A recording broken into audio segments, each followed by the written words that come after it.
Hello students, कैसे हैं आप। आज फिर आर्मी जीडी के क्वेश्चन आपको कराने जा रहे हैं। तो जैसे है, एक पहला है, एक संगीत विद्यालय में 17% विद्यार्थी लड़के हैं। यदि लड़कियों की संख्या 255 है तो लड़कों की संख्या बताइए। अब हमको पता है कि यहाँ पर जो बॉयज़ दे रहा है ये बॉयज़ है, ये गर्ल्स है, तो इसका कितना दे रहा है 70%।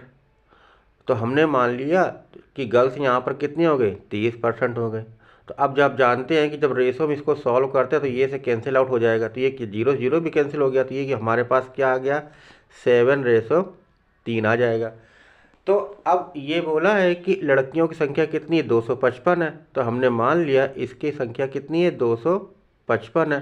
तो ये इससे कितने गुना है, तो इसका इसमें डिवाइड करके देखो, 3 8 24 और 3 5 15, इसका मतलब इससे ये 85 गुना हो गया।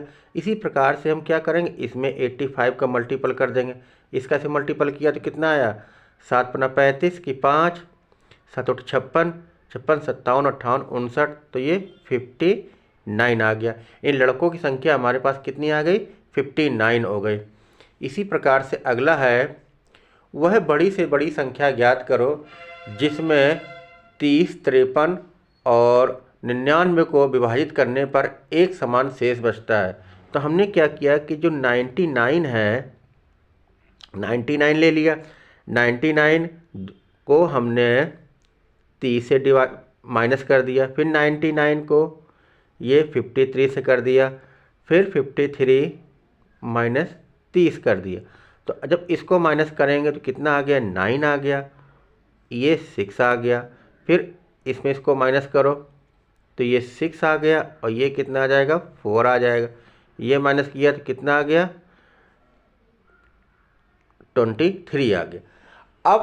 अब क्या करते हैं, हम इसका क्या करते हैं एचसीएफ निकाल लेते हैं। तो आप जानते हैं इसका फैक्टर कर देंगे, तो 23 मल्टीपल ऑफ 3, 23 मल्टीपल ऑफ 2, और ये 23 मल्टीपल ऑफ 1। तो अब देखो तीनों में क्या है 23 क्या है कॉमन मिल रहा है, तो इसका मतलब जो हमारे पास सबसे बड़ी जो संख्या आएगी न्यू एचसीएफ फॉर्म में, वो हमारी कितनी आ जाएगी 23 आ जाएगी। अगर एक और कंडीशन है कि जैसे मान लो आप 23 का इसमें 30 में डिवाइड करेंगे, 53 में डिवाइड करेंगे और 99 डिवाइड करेंगे, तो रिमाइंडर जो उनका होगा वो क्या है इनका सेम बना रहेगा, कुछ बदलेगा नहीं। खास बात इसकी यही थी। तो हम क्या करते हैं, इसका एचसीएफ हमारे पास कितना आ गया 23 आ गया। इसी प्रकार से अगला है, दो संख्याओं का गुणनफल 4725 है। यदि उनका एचसीएफ 15 है तो एलसीएम निकालें। तो आप जानते हैं इसका फार्मूला क्या होता है, x into Y equal to HCF into LCM। अब दो संख्याओं का गुणनफल कितना दे रहा है 4725 दे रहा, और HCF कितना है हमारे पास 15 दे रहा। क्या पूछा है इन्होंने, LCM पूछा है। तो अब आप क्या करेंगे कि ये 15 क्या चला जाएगा, ये इसके नीचे आ जाएगा 25 डिवाइड बाई 15 इक्वल टू हमारे पास क्या आ गया एलसीएम। अब इसका आपने क्या किया डिवाइड कर दिया। जब आप इसका डिवाइड करेंगे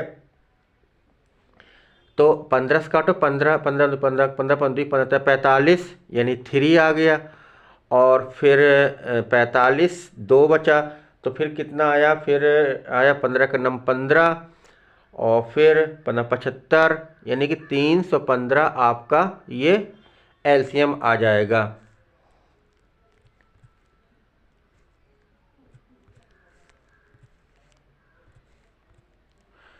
इसी प्रकार से आपका अगला है, कह रहा है कि ए और बी एक काम को 12 दिन में, कह रहा है कि ए और बी एक काम को 12 दिन में, बी और सी उस काम को 15 दिन में, सी और ए उस काम को 10 दिन में करते हैं। तीनों एक साथ मिलकर काम करें तो काम कितने दिन में पूरा हो जाएगा।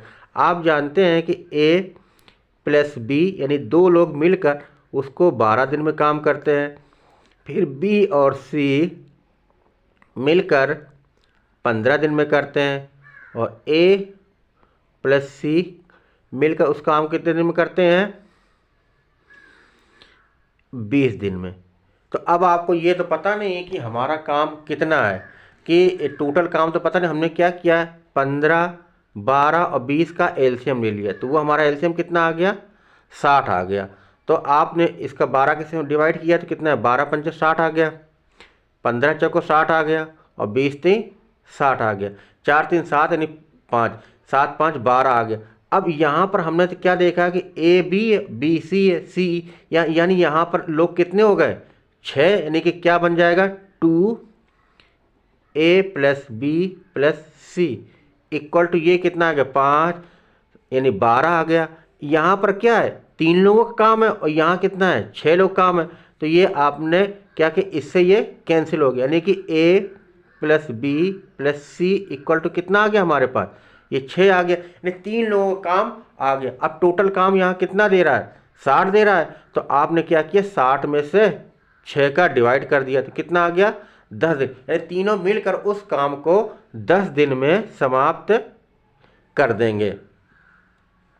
इसी प्रकार से आपका अगला है, एक आयत का क्षेत्रफल ये दे रहा है, इसकी एक भुजा 20 सेंटी, इसका परिमाप। तो आप जानते हैं इसका जो एरिया जो होता है, एरिया क्या होता है L × B होता है, तो एरिया कितना दे रहा है 560 और इसकी एक भुजा तो कितना आ गया 20 × B आ गया, ये से ये कैंसिल हो गया, यानी कि ये कितना आ जाएगा 56/2, तो यानी कि B आ गया हमारे पास 2 दूनी 4 2 8 16। अब आपको क्या चाहिए परिमाप चाहिए, तो परिमाप पैरामीटर क्या होता है 2L + B हो गया, तो 2L हमारे पास कितना दे रहा है, एक भुजा कितनी दे रहे 20 + 28, तो ये कितना आ जाएगा आपका, तो ये कितना आ जाएगा 8, ये 4 मल्टीपल ऑफ 2। तो आप यहाँ देखेंगे जो इसका पैरामीटर है वो कितना 2 8 16 और 2 चौको 8 1 9 सेंटीमीटर इसका पैरामीटर हो जाएगा। इसी प्रकार से अगला है, कह रहा है कि एक टायर जो है, एक टायर की त्रिज्या 7 सेंटीमीटर की है और वह 50 चक्कर में कितनी दूरी तय करेगा। तो अब आपको पता है कि इसके लिए क्या करते हैं कि एक सर्कुलर है और उसको हम क्या करते हैं उसका पैरामीटर निकाल लेते हैं, यानी कि परिमाप। तो अब परिमाप का फार्मूला क्या होता है, परिमाप क्या होता है, यानी कि इसको इंग्लिश पैरामीटर बोलते हैं, परिमाप होता है 2πr और रेडियस आपके पास क्या दे रहा है 7 दे रहा है, तो 2π की वैल्यू लिख दी 22/7 और r की वैल्यू क्या है 7 है, तो ये से कैंसिल हो गया, इसका मल्टीपल कर दिया कितना है 22 दूनी 44 आ गया।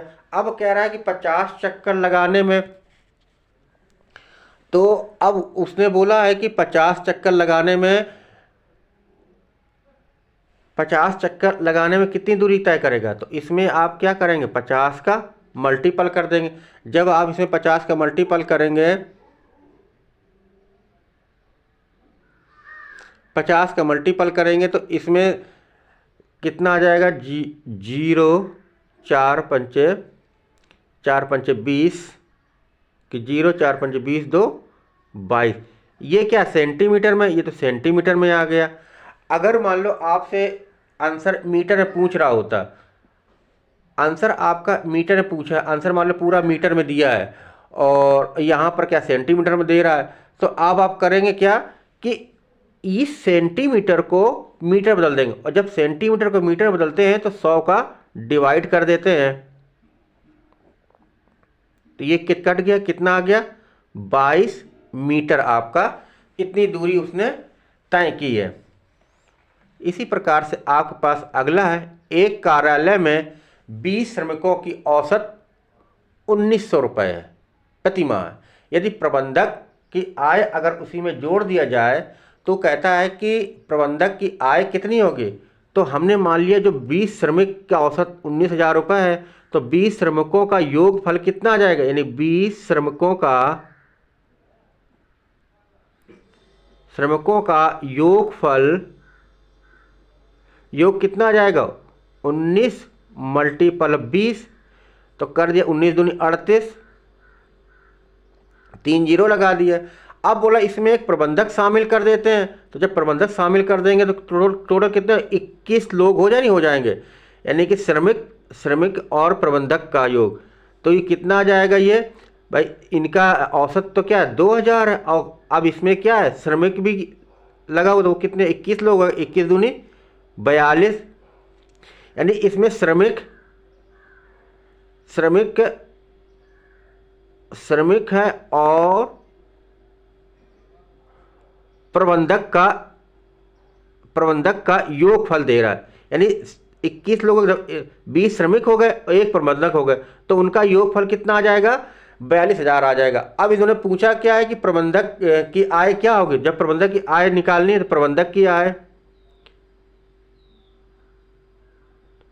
प्रबंधक की आय निकालनी है, तो आप क्या करोगे 42,000 में से 38,000 माइनस कर देंगे तो 0 0 0, और ये कितना आ जाएगा 4,000 आ जाएगा, यानी कि जो प्रबंधक की जो आय होगी वो हमारी कितनी आ जाएगी 4,000 रुपये आ जाएगी।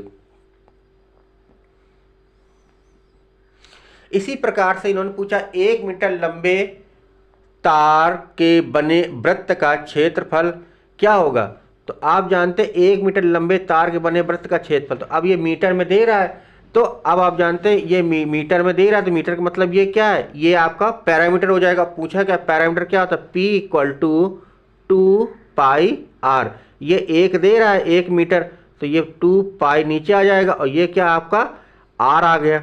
अब आपको निकालना है क्या, एरिया निकालना है, तो A = क्या होता है πr², तो पाई क्या पाई आ गया, r की वैल्यू क्या है 1/2π है, तो 1/4π² आ गया, और ये किस में आया, ये मीटर स्क्वायर में आ गया, तो पाई से पाई कैंसिल हो गया, तो ये हमारे पास कितना आ गया 1/4, पाई की वैल्यू क्या 22/7 होती, तो 7 ऊपर आ जाएगा और नीचे क्या आ गया 22 आ गया।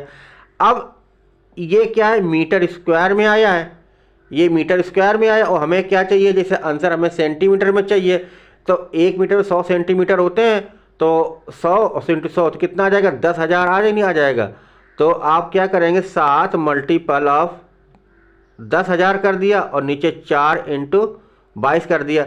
अगर मीटर में आंसर चाहिए तो अगर नहीं तो आंसर आपका कहने मतलब वो मीटर में दे रहा है, और मीटर को इस मीटर को हमने सेंटीमीटर बदल दिया, तो हमारे पास क्या आ जाएगा सेंटीमीटर स्क्वायर में आ जाएगा। अब इसको आप सॉल्व कर लेना, तो जब सॉल्व करेंगे जब इसको सॉल्व करेंगे तो हमारे पास आंसर कितना आ जाएगा, इसको सॉल्व करने के बाद डिवाइड करके 795.45 आ जाएगा, ये हमारा, इसको काट लेंगे तो आपका आंसर आ जाएगा।